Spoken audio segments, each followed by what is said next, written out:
And so, if I could get rid of all those problems, I'd be happy. But right now, it's just not doable. So, problem is, she met this powerful man, and I guess, as far as I understand, either married him or married their daughter off to him, and her problems became his problems, which became my problems.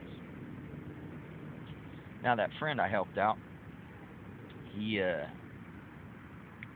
he's got some slightly nefarious friends of his own, and I say slightly. There's some scary cats, man.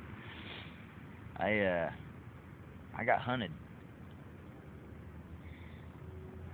Christmas Christmas Day, the night of Christmas Day. I was pretty much set up. Um, like I said, I didn't know these people were friends of my friends.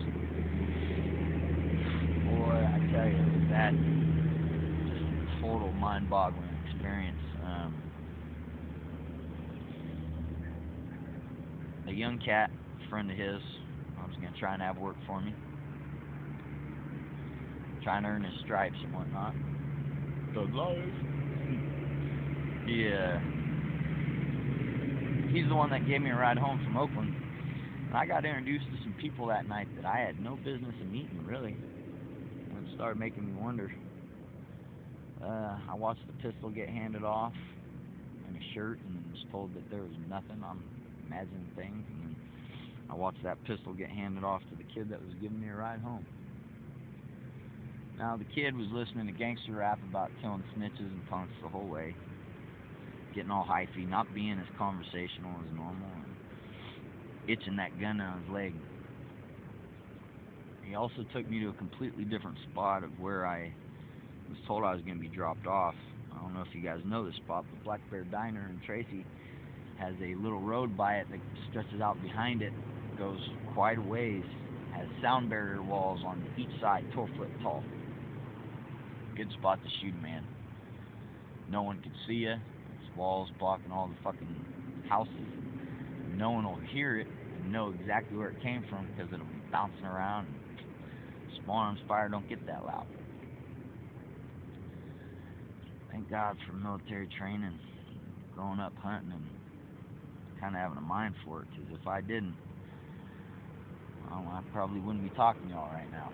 Um, Now, when he drops me off in this weird ass spot, he tells me, "Oh man, sorry, something came up." Now, he'd never answered a phone call the whole way. And he says, "I'm gonna drop you here. Which way you going home? When I get done here, if I'm heading back that way, I'll pick you up and take you home." So I told him a fake direction. I said, "Yeah, blah blah blah." "Yeah, right, motherfucker." And then jetted through the neighborhood as soon as he turned the corner. Kicked out a fence, jumped through that hole and fucking out into a field out in the middle of nothing, about 250, 300 yards away from the road that he'd be passing on. Now, right as soon as I get through this fence, mind you, 5 minutes, 4 minutes, here comes his vehicle riding real slow. And I know, pissed off, that he didn't get to earn his stripes to do what he felt he was supposed to do. Beat you, kid. Fucking lot to be said for assault the dog. Now, I also met a grizzly bear. Because shortly after this, I went to my buddy's house. Well, I'd had a freak out at my buddy's house before this. That's irrelevant. Um, Tried to burn my fingerprints off with a screwdriver and a freaking hand torch. Crazy, crazy. Thought I was gonna save my friend. Anyway, so I run through this field, get away. I'm spooked, man. I start going around looking for anybody that can help me figure out what's going on, clear things up. Everybody's acting funny all of a sudden. And later that night, I'm making my way home. I start getting chased, tailed. Quite a few cars I recognize over and over again following me around. And boy oh boy, had my senses reeling. So I'm fleeing, trying to juke and dodge, ditch motherfuckers as best I can. And I take a long way back out of Tracy into Banna and cut through all these fields, and here they are. I can see them silhouetted. And as I start fleeing, one of them asks me, yells out loud, "Is this what the Marine Corps taught you? Is this how the Corps taught you how to fight?" I'm not 100% sure, but I'm pretty positive bullets came down the brains. And, the hearing of them slapping the mud, pretty distinct. It's real hard to be accurate shot with night vision or whatever on. And they were finding me somehow. I had dove through trenches, was covered in mud, was laying in fields, and they stayed on top of me. Now it helps they knew my pathway back, but I mean, I took long ways around. Got barricaded in my bedroom, listened to my roommates turn on me for money and bribery. They still deny it. Who knows? Could have been wrong, but some canisters came into my room. My poor dog got drugged.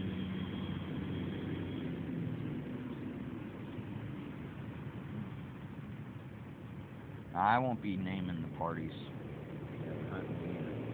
Any of that. I'm no snitch. This is all to keep me alive on my way home.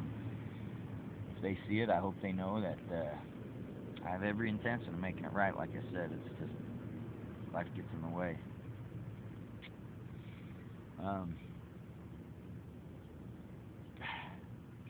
Yeah, so I get hunted to my room. I'm barricaded in there, making a final stand, and I got a Molotov cocktail I made in there. I was gonna burn the room down on my exit, and fucking hopefully get one of them bastards on my way out. And this grizzly bear, big old black man, still never got to see him, calling me out the whole way. And if it would have been a toe-to-toe situation, well, I don't know if you've ever seen Legends of the Fall, but I always had a thought that I might get a chance to go out one day like Brad Pitt does in the end, fighting a grizzly bear. So that big Bubba, he's my grizzly bear. We'll see if he don't come back around one day. Anyway, so that's what started the fleeing. I jumped through my window.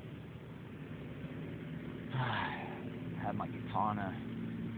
All my guns were at my friend's house. I didn't have any way to defend myself except for my grandpa's sword. So I got a 32-inch Japanese katana I'm holding. The room's barricaded. I got a shotgun shell IED on the door. I'm ready. I'm making my final stand. Canisters come over and I can hear them talking about, "I'll go to sleep soon. Dog's drugged." I'm freaking being gassed as far as I can tell. Now, I made a break for the back window, smashed my Molotov right by the window, create a fire distraction and whatnot, and took off running.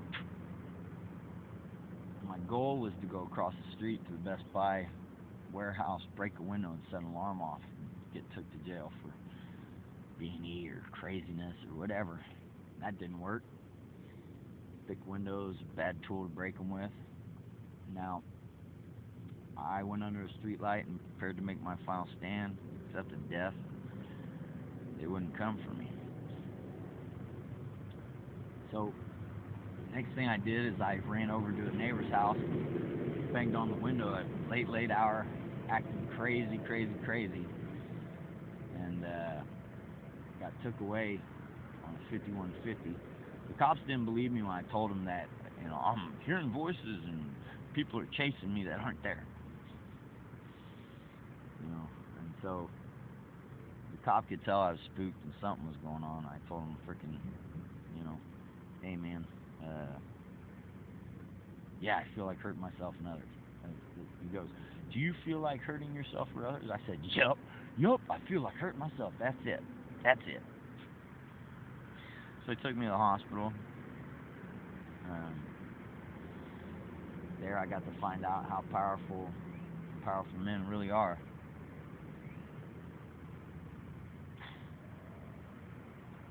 Blew my fucking mind. Tracy Swinus, apparently their pay ain't good enough.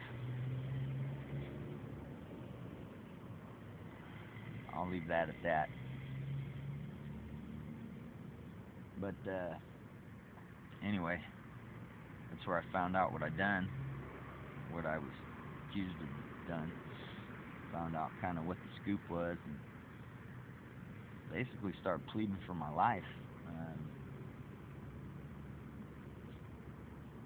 Explained myself. Got drugged by the staff, even though I refused meds. The only thing they did was draw my blood, but somehow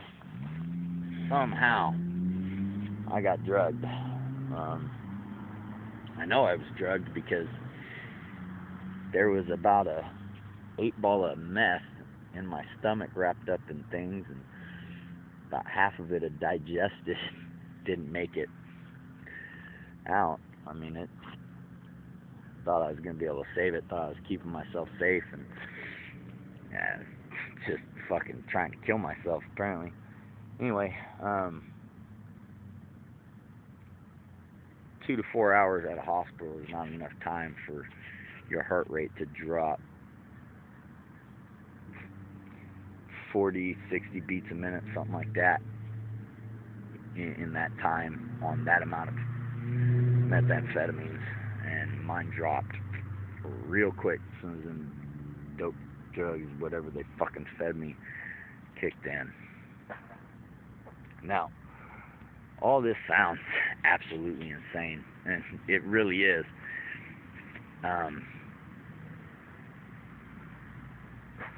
But it all happened. When jumping out the window, I had ended up getting this freaking hole in my foot, about 2.5 inches wide, 1.5 inches, 3 inches, 1.5 to 2 inches deep in the glass. And running and hopping, I cut off a sleeve to my jumpsuit and wrapped it around my foot, dove into a fucking shit mud canal, and some crazy shit, man. Definitely some movie shit. Now, I barely even understand how I survived. And so I started hoofing it homeless, trying to figure out what to do. Talked to family, tried to get help, tried to get somebody to cover my debt.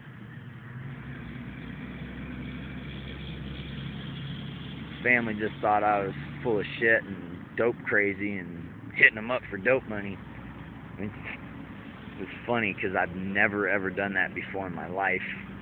Even when I was on the needle, I never did that. Never really asked my family for much, ever. Never stole from them. Been angry at them. Been accused of some real effed up stuff by them. And treated like shit by them. My views and opinions were never respected. And, yeah. So, I mean, with that whole outlook on me, when I came with this situation,